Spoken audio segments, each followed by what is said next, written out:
Hello બાળ મિત્રો, કેમ છો? મજામાં ને? આજના વિડીયોમાં આપણે સીઈટી એક્ઝામ જે દર વખતે સરકારશ્રી દ્વારા ધોરણ 5માં જે બાળક ભણતું હોય તેના માટે યોજવામાં આવે છે.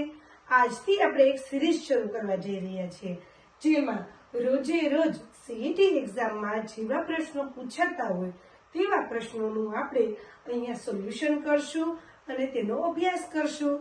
તો આજનો આપણો પહેલો ટોપિક છે શ્રેણી.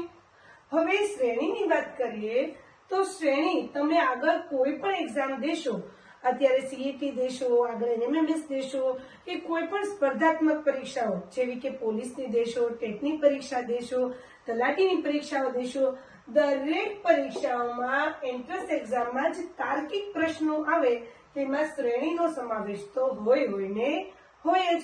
તો આજે આપણે સાવ નાના સ્ટેજથી, સાવ પ્રારંભિક સ્ટેજથી શ્રેણી શીખવાની કોશિશ કરીશું. તો હવે પહેલી શ્રેણી આપણે જોઈએ, 2, 4, 6, 8, પછી ખાલી જગ્યા.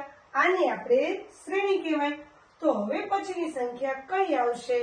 તો શ્રેણીઓ ઘણા પ્રકારની આવે છે અને તેમાં ઘણા અલગ અલગ સંબંધની શ્રેણી આવે.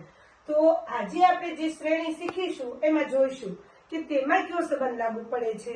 જો હવે આ ટાઈપની શ્રેણી હોય તો સૌથી પહેલા આપણે એ જોઈ લેવાનું કે આ શ્રેણીમાં કોઈ ઘડિયો તો લાગુ નથી પડતો ને.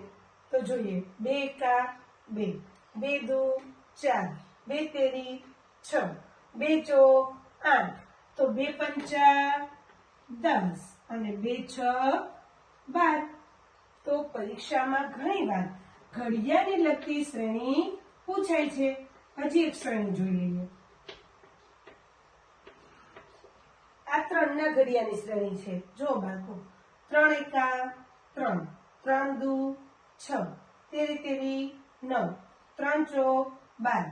હવે 3 પંચા 15 અને 3 છ 18. તો કોઈ પણ શ્રેણી આવશે તો પહેલા આપણે એ ચેક કરશું કે આ જે શ્રેણી છે એમાં ઘડિયાળની શ્રેણી તો નથી ને, ઘડિયાળનો નિયમ તો નથી લાગુ પડતો ને. તો આ એક શ્રેણી થઈ ઘડિયાળની શ્રેણી. ચલો વિદ્યાર્થી મિત્રો, હવે આપણે બીજી શ્રેણીની પેટર્ન જોઈએ. તો એ શ્રેણી છે એકી સંખ્યાની શ્રેણી.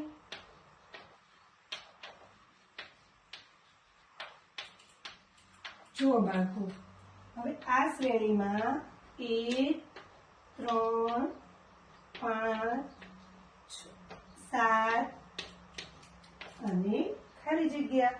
તો જો આપેલ શ્રેણી વધે છે કે ઘટે છે? તો આ શ્રેણી વધતી શ્રેણી છે. હવે આ 1, 3, 5 અને 7 એ બધી સંખ્યાઓ કઈ સંખ્યાઓ કહેવાય? તો આ બધી સંખ્યા છે એ એકી સંખ્યા છે. એક નો ગેપ મૂકીને લીધેલી સંખ્યાઓ છે. તો 7 પછી 1 છોડશું તો હવે પછીની એકી સંખ્યા કઈ આવે? તો કે 9 અને 9 પછી 11. ચાલો બીજું એક ઉદાહરણ જોઈશું. 11, 13, 15, 17 અને ખાલી જગ્યા. આ બધી સંખ્યાઓ એકી સંખ્યાઓ છે. તો 17 પછીની એકી સંખ્યા 19 અને 19 પછીની એકી સંખ્યા 21. તો બાળકો, આજના વિડીયોમાં આપણે શ્રેણીની બે પેટર્ન જોઈ. એક શ્રેણી જે ઘડિયાળથી શરૂ થાય છે, ઘડિયાળવાળી શ્રેણી, અને બીજી એકી સંખ્યાની શ્રેણી. એક ઉદાહરણ હું તમને આપું છું. આ તમારે હોમવર્કમાં કરવાનું છે. 23, 25, 27. તો હવે પછીની સંખ્યાઓ કઈ? મને આશા છે બાળ મિત્રો કે આ સંખ્યાની આ જે સિરીઝ આપણે શરૂ કરવા જઈ રહ્યા છીએ તે તમને જરૂર ઉપયોગી સાબિત થશે અને સીઈટી એક્ઝામને ડેફિનેટલી આપણે ક્રેક કરી શકીશું.